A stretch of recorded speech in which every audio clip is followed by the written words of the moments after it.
اعوذ باللہ من الشیطان الرجیم، بسم اللہ الرحمن الرحیم۔ آج ہم سورۃ آل عمران کے رکوع نمبر 11 کا آغاز کر رہی ہیں۔ یا ایھا الذین آمنوا، اے لوگو جو ایمان لے کر آئے ہو، اتقوا اللہ، اللہ سے ڈر جاؤ، حق تقاتی، جیسے اللہ سے ڈرنے کا حق ہے، ولا تموتن، نہ تم مرنا، الا وانتم مسلمون، مگر تم مسلمان ہونا۔ اللہ تعالیٰ فرما رہے ہیں کہ اللہ تعالیٰ سے ڈر جاؤ۔ اللہ تعالیٰ سے پورا ڈرنے سے مطلب یہ ہے کہ اس کی اطاعت کی جائے، نافرمانی نہ کی جائے، اس کا ذکر کیا جائے، اس کی یاد کو نہ بلایا جائے، اس کا شکر کیا جائے، اس کی ناشکری نہ کی جائے۔ تو حضرت عبداللہ بن مسعود کا قول ہے کہ اللہ تعالیٰ کی بات کو مانا جائے، اللہ تعالیٰ کی بات کا انکار نہ کیا جائے۔ انسان اللہ تعالیٰ سے ڈرنے کا حق نہیں بجا لا سکتا جب تک اپنی زبان کو محفوظ نہ رکھے۔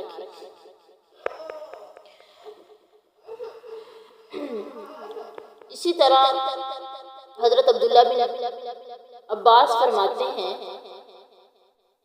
کہ اللہ کی راہ میں جہاد کرتے رہو، اس کے کاموں میں کسی ملامت کرنے والے کی ملامت کا خیال نہ کرو، عدل پر جم جاؤ، یہاں تک کہ خود اپنے نفس پر عدل کے احکام جاری کرو، اپنے ماں باپ، اپنی اولاد کے بارے میں بھی عدل و انصاف برتا کرو۔ پھر فرمایا کہ اسلام پر ہی مرنا، یہی تمام زندگی، یعنی کہ تمام زندگی اس پر قائم رہنا تاکہ موت بھی اسی پر آئے۔ اس رب کریم کا اصول یہی ہے کہ انسان اپنی زندگی جیسی رکھے ویسی ہی اسے موت آتی ہے، اور جیسی موت مرے اسی پر قیامت کے دن اٹھایا جائے گا۔ اللہ تعالیٰ کی ناپسندیدہ موت سے ہمیں اپنی پناہ میں رکھے آمین۔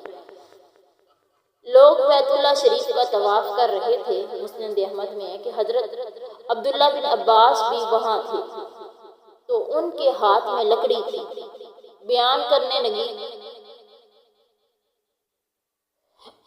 حضرت عبداللہ بن عباس کہتے ہیں کہ بیان کرنے لگے کہ رسول اللہ صلی اللہ علیہ وسلم نے اس آیت کی تلاوت کی۔ فرمایا اگر زقوم کا ایک قطرہ بھی دنیا میں گرا دیا جائے تو دنیا والوں کی ہر کھانے والی شے خراب ہو جائے، کوئی چیز کھا پی نہ سکے۔ پھر خیال کرو کہ ان جہنمیوں کا کیا حال ہوگا جن کا کھانا پینا ہی زقوم ہوگا۔ حدیث میں ہے کہ رسول اللہ صلی اللہ علیہ وسلم فرماتے ہیں جو شخص جہنم سے الگ ہوتا ہے اور جنت میں جانا چاہتا ہے، اسے چاہیے کہ مرتے دم تک اللہ تعالیٰ پر اور آخرت کے دن پر ایمان رکھے اور لوگوں سے وہ برتاؤ کرے جسے وہ خود اپنے لیے چاہتا ہے۔ حضرت جابر فرماتے ہیں کہ میں نے نبی صلی اللہ علیہ وسلم کی زبانی آپ کے انتقال کے 3 روز پہلے یہ بات سنی کہ دیکھو موت کے وقت اللہ تعالیٰ سے نیک گمان رکھنا۔ رسول اللہ صلی اللہ علیہ وسلم فرماتے ہیں کہ اللہ تعالیٰ کا فرمان ہے میرا بندہ میرے ساتھ جیسا گمان رکھے گا میں اس کے گمان کے مطابق ہی اس کے ساتھ کروں گا۔ اگر اس کا میرے ساتھ حسن ظن ہے تو میں اس کے ساتھ اچھائی کروں گا، اگر وہ میرے ساتھ بدگمانی کرے گا تو میں اس کے ساتھ اس طرح پیش آؤں گا۔ تو اس حدیث کا اگلا حصہ صحیح بخاری والمسلم میں ہے کہ ایک بیمار انصاری کی بیمار کرسی کے لیے نبی صلی اللہ علیہ وسلم تشریف لے گئے، سلام کر کے فرمانے لگے کہ کیسے مزاج ہے؟ اس نے کہا الحمدللہ اچھا ہوں، رب کی رحمت کو امیدوار ہوں، اس کے عذابوں سے ڈر رہا ہوں۔ آپ نے فرمایا سنو، ایسے وقت جس دل میں خوف اور طمع دونوں ہوں، اللہ تعالیٰ اس کی امید کی چیز اسے لا دیتا ہے اور ڈر خوف کی چیز سے بچاتا ہے۔ مسند احمد کی ایک اور حدیث میں ہے کہ حضرت حکیم بن حزام نے رسول اللہ صلی اللہ علیہ وسلم سے بیعت کی اور کہا کہ میں کھڑے کھڑے ہی کروں گا۔ اس کا مطلب یہ کہ امام نسائی نے سنن نسائی میں ایک باب باندھ کر یہ بیان کیا کہ سجدے میں اس طرح کرنے چاہیے کہ انسان سوچے کہ اللہ رب العالمین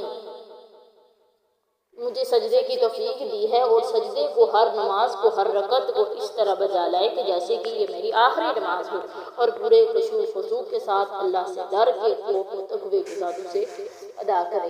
یعنی اللہ سے ڈر جو جس طرح کے ڈرنے کا حق ہے، اور تم ہو تو نا اس حال میں کہ تم مسلمان ہو۔ وَاعْتَصِمُوا بِحَبْلِ اللَّهِ جَمِيعًا، اللہ کی رسی کو مضبوطی سے پکڑ لو، وَلَا تَفَرَّقُوا، فرقہ بازی مت کرو۔ اذکروا نعمت اللہ علیکم، اللہ کی نعمتوں کو یاد کرو۔ اذ کنتم اعداء، جب تم دشمن تھے، فَأَلَّفَ بَيْنَ قُلُوبِكُم، تمہارے دلوں میں اللہ نے الفت ڈال دی۔ فَأَصْبَحْتُم بِنِعْمَتِهِ إِخْوَانًا، اللہ کی نعمت سے تم بھائی بھائی بن گئے۔ وَكُنتُمْ عَلَىٰ شَفَا حُفْرَةٍ مِّنَ النَّارِ، تم آگ کے گڑھے کے کنارے پر تھے۔ فَأَنقَذَكُم مِّنْهَا، اللہ نے تمہیں اس سے بچا لیا۔ كَذَٰلِكَ يُبَيِّنُ اللَّهُ لَكُمْ آیاتہ، اللہ بیان کرتا تمہارے لیے اپنی نشانیاں، لعلکم تہتدون، تاکہ تم ہدایت پا سکو۔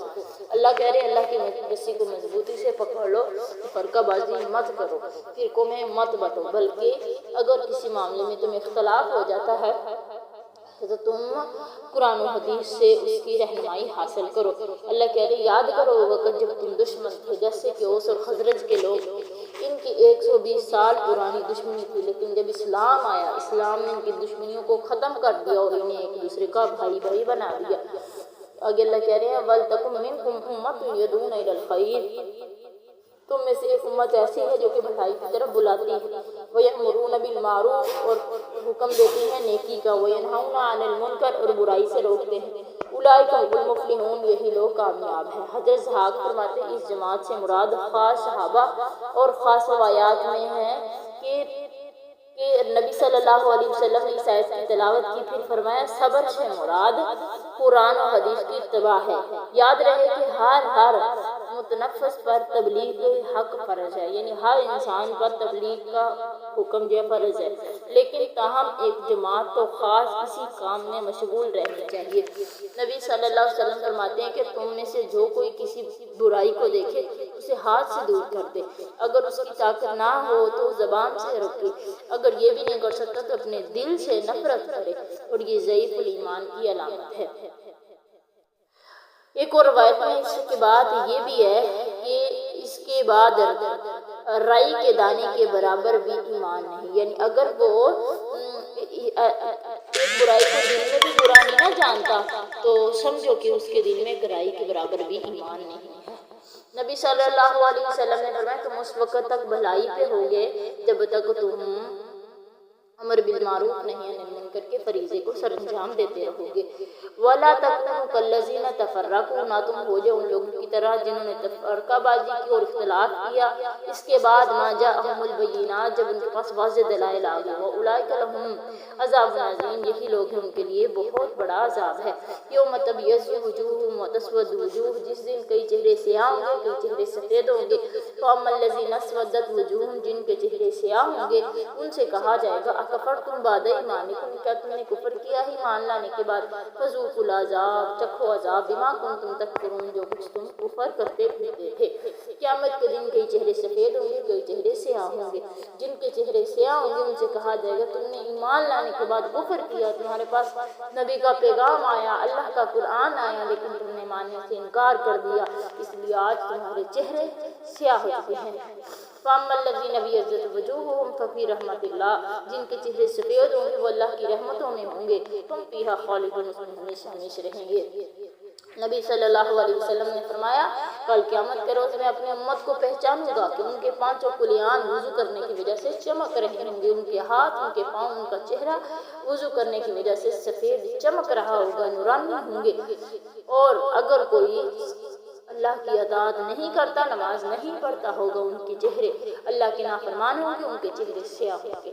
اللہ فرمانے تلک آیات اللہ نتلوها علیک بالحق، یہ نشانیاں ہیں ہم اس کی تلاوت آپ پر حق کے ساتھ کرتے، سچ کے ساتھ کرتے ہیں۔ وما اللہ یرید ظلما للعالمین، اللہ کا ارادہ اپنے بندوں کے ساتھ ظلم کرنے والوں کا نہیں ہے، جہان والوں سے ظلم کرنے کا ارادہ نہیں ہے۔ وللہ ما فی السماوات وما فی الارض، اللہ کے لیے ہے زمین و آسمان، وإلی اللہ ترجع الامور، اللہ کی طرف ہی سب کاموں کا واپس پلٹ کر جانا ہے۔